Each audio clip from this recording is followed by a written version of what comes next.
Hey there, Ramblers and Rovers, this is Miguel. Today we are rambling and roving our way around San Miguel.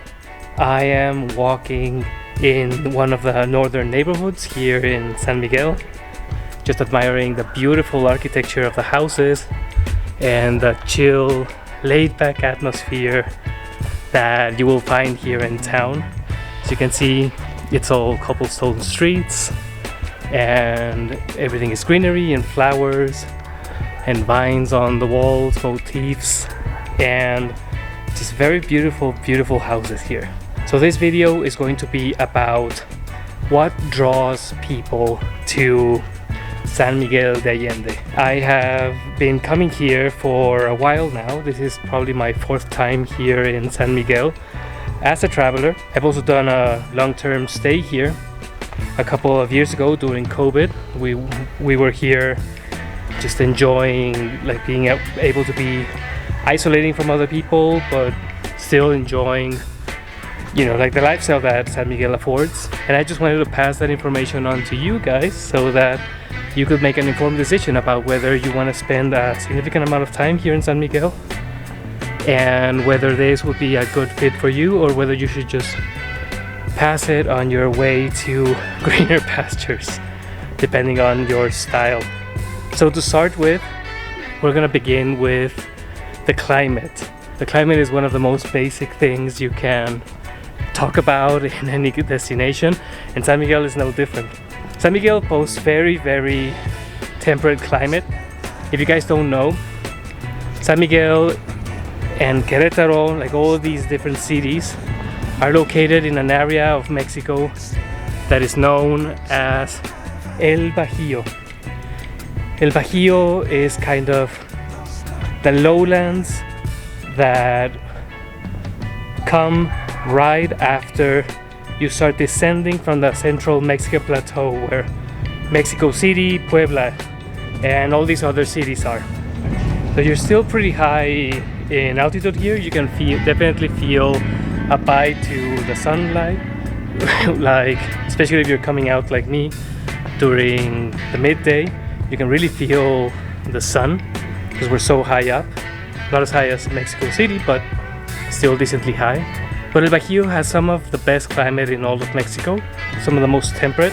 You can have a nice warm day, even have it be very warm depending on when you're here, and then have the temperature drop by night and have it just cool off, and even to the point of having to wear a sweater.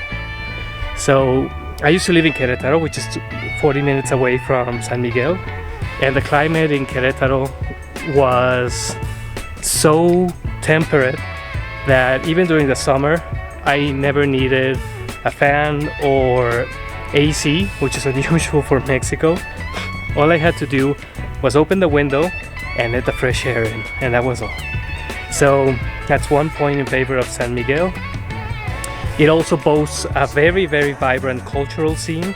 Of course, San Miguel is a town where not only the residents have invested so much into preserving their local culture and building on that culture, but you also have all these expats and all these foreigners who have come here to make their own contribution to the development of San Miguel and to making it what it is today.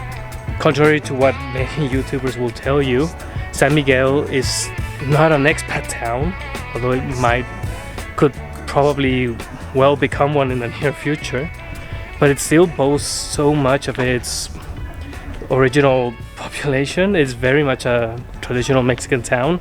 Houses here, there are neighborhoods here that are still very much Mexican, despite all the Airbnbs, despite all the influx of people who have come here seeking the San Miguel lifestyle. It's still very much Mexican, so you do come into contact with that Mexican culture, especially the one from central Mexico, which would be, hey, cool people, see, Mexicans. So the Mexican cultural scene around here is very much going to be the one from the central Mexican culture. This is very different from the ones in the Yucatan region, for example, or northern Mexico. Mexico has all these different microcosms and offshoots of its own culture, and this is no different. So this would be the kind of culture that people would most traditionally assign to Mexico, kind of like that Hollywood-esque kind of like Mexican feel. So it's very colorful, definitely, and it's a great pleasure to be here and just be immersed in that cultural scene. There are events all the time. There are all kinds of different art galleries and cafes, places to buy art supplies, artists, all kinds of different places that lend San Miguel that amazing cultural vibe that really draws people in. So if you're an artist, if you have like some kind of creative project and you have some money and you want to go and work somewhere, this is an amazing place to do it. Another one of the points in favor of San Miguel for me is the walkability of town. I really do not like ginormous cities and spending a lot of time in them. I actually very much prefer cities or towns that are quite small, but that still have enough of a cultural scene or enough of a vibrancy to them that you don't feel like you're in a small town. I love walking everywhere, and San Miguel is an amazing place to walk. Most of downtown San Miguel is located in the middle of this concave depression, and much of it is built on the hillsides on top of the slopes of the hills surrounding it. So if you are spending any considerable amount of time here, you are going to get fit very fast because it's a lot of slopes and a lot of walking. And that is, oh, beautiful house. And that is one of the amazing points in favor of San Miguel, the walkability, just kind of like this like fit lifestyle. If you want coffee, you don't just get in the car and go and get it. You walk to your local coffee shop and you drink it and you walk back. And Mexican cities are not really designed. Oh, that's beautiful too. Mexican cities are not really well designed around to accommodate pedestrians. It can be very hard to walk around in some Mexican cities, even in very touristy places like San Cristobal, for example, where like the cars are like right there, there's traffic. San Miguel is a little different. It has a tradition of almost like a European town where you're just kind of walking or biking around and doing things. Of course, you can use the car if you have one and go around and drive everywhere if that's what you need to do or what you want to do. It's just with the tight streets here, I mean, as you can see, it's just gonna be very difficult and kind of time consuming too, and also not very pleasant. I don't like having to deal with like the car in like such tight spaces. Just like in real estate, another one of the points in favor of San Miguel is location, right? So San Miguel is located very close to the city of Querétaro. I would define Querétaro as what San Miguel would become if it ever became like a big city.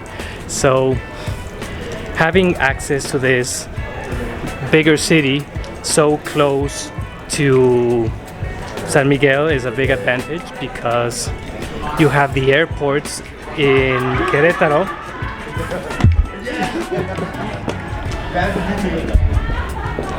Bonne chance, merci. So another one of the advantages of San Miguel. So having an airport close to San Miguel is a big advantage, and even if you do not want to use the one in Querétaro, you can always make the drive to Mexico City. It's just a 2.5 hour bus right away from Querétaro, so it wouldn't be that much of a pain in the ass to go to Mexico City and fly out of there if that is easier for you. Also, you have all these places around that are relatively close by that you can visit, probably within 1 to 2 or 3 hours, including the city of Querétaro itself, which is an amazing place to visit too, the town of Dolores Hidalgo, north of San Miguel, which is the birthplace of Mexican independence actually, and the historic town of Guanajuato, which is also an amazing place to visit. So central Mexico is this highly concentrated area of Mexico with all of these historic towns. It was one of the areas that developed the most during the colonial period and during all the different stages of Mexican history. So you have much to explore by way of history, by way of all these cool stories and like the stories of the cool people who inhabited here. As I'm sure many of you guys are aware, San Miguel de Allende is named after Captain Allende, who was one of the heroes of the Mexican independence movement, who lived here by the Central Plaza actually. So you have the museum of his house and you have all these different convents exploring the religious and cultural noble Hispanic side of San Miguel. You obviously have the cathedrals, the churches, and all these different places to visit and explore if you want to get a sense of Mexican history, which even in my humble opinion as a Mexican, it's not that I'm biased, but it is one of the richest histories in the entire world. So if you're a culture and history enthusiast, this is the place to jumpstart and kickstart that curiosity and get exploring, get stimulated.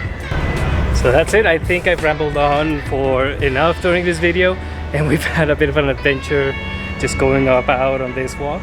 We hope you enjoyed the content of this video, and we hope that this gave you some context as to what you can expect to find if you're here in San Miguel. Remember to like the video and subscribe to our channel. We're growing this amazing community of ramblers and rovers just like you. We're trying to get to 1,000 subscribers, so it would mean the world to me if you would smash that subscribe button and follow our adventures. It allows us to keep growing and keep bringing you amazing places and stories from all over the world. Until our next adventure, amigos, see you later. Safe travels.